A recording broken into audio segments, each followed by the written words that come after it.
তো দেখুন ছোটো বাচ্চা কাচ্চা হলে কি হয়, লিফটে উঠছে, লিফটে ওঠার পরে মানে সে যখন আয়নার সামনে যখন যা দাঁড়াইছে তখন নিজেকে নিজে যখন দেখতেছে তখন কীরকম করতেছে, মানে ছটফট করতেছে যে কী রে আমি এরকম, মানে আমার ছবি আবার আমি দেখি এটা আবার কী জিনিস, মানে অবাক হয়ে যাচ্ছে আর কি।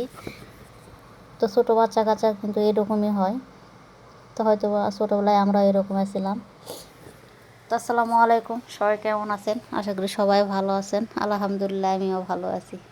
তো দেখুন এই যে আমার বোনের ছেলে এটা। তো সন্তান হচ্ছে আল্লাহ তাআলা দেওয়ার সবচেয়ে একটা বড় নিয়ামত।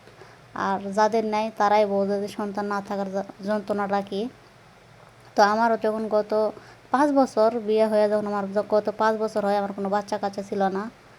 আমার পাড়া প্রতিবেশী আমাকে নানান মানুষ নানান রকমের বাজে বাজে মন্তব্য করছে, যে মুখ দেখলে নাকি সাহিত্য পাওয়া যায় না, কোনো কাজে নাকি সফল হওয়া যায় না, মানে এরকম টাইপের অনেক মানুষই এখনকার কিন্তু গ্রামের, বিশেষ করে গ্রামে মা খালা চাচিরা অনেকেই এরকম আছে, যে দেখে যে 2-4 বছর যে বাচ্চা কাচ্চা যদি না হয় তাহলে কিন্তু বাজে বাজে মন্তব্য করে।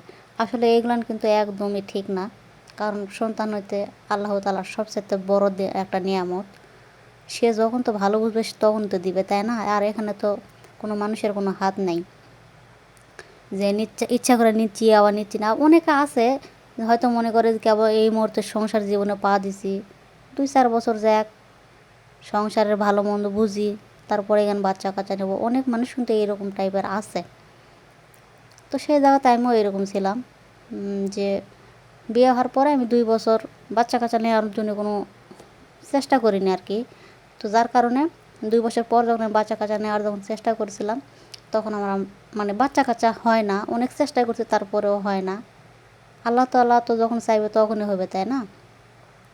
তো যার কারণে আমার প্রতিবেশী চাচিরা খালারা অনেকেই, এমনকি আমার বাড়ির মানুষও আমাকে বাজে বাজে মন্তব্য করছে যে হ্যাঁ বাচ্চা কাচ্চা হয় না, বাজে এসে, মানে এক এক মানুষ এক এক রকমের মন্তব্য করে। তো সেগুলো শুনলে কিন্তু খুব মনটা খারাপ হয়। আসলে এগুলো কিন্তু বলা ঠিক না। হ্যাঁ, এগুলো কুটু কথা দিয়ে কান দিয়ে লাভ কী? মানুষ যেভাবে, আল্লাহ তাআলা মানুষকে যেভাবে চালাবে মানুষ তো সেভাবেই চলবে নাকি? হয়তো বা কোনো একটা অসুলা যে এইরকম ওই রকম, আসলে এগুলো মন্তব্য করা ঠিক না। আল্লাহ তাআলা যদি চায় তো 20 বছর পর 25 বছর পরও কিন্তু অনেক মানুষের বাচ্চা কাচ্চা হয়। তো যার কারণে মানুষের ভেতরকার কোনো সেল নিয়ে বাহিরে কথা বলা ঠিক না। তো আমরা বুঝি না, তাই বাজে বাজে মন্তব্য করি। তো আমার বোনের ছেলেটা দেখেন কি পরিমাণে মানে দুষ্ট, সেটা তো দেখাই বোঝা যাচ্ছে। বাহিরে ওর বাবা নিয়ে বাড়াইছে, আর দেখেন কি পরিমাণে ওর বাবাকে যন্ত্রণা, মানে বিরক্ত করতেছে। আর এখানে যে লিফটে উঠছে, লিফটে ওঠার পরে নিজেকে নিজে যখন ডবল দেখতেছে তখন অন্যরকম একটা ফিল আসতেছে ওর ভিতরে। তো সবাই আমার বোনের ছেলের জন্য বা আমার বোনের সংসারের জন্য দোয়া করবেন, এতটুকুই। আর আমার চ্যানেলটা সাবস্ক্রাইব করবেন, লাইক করবেন। আসসালামু আলাইকুম, সবাই ভালো থাকবেন। আল্লাহ হাফেজ।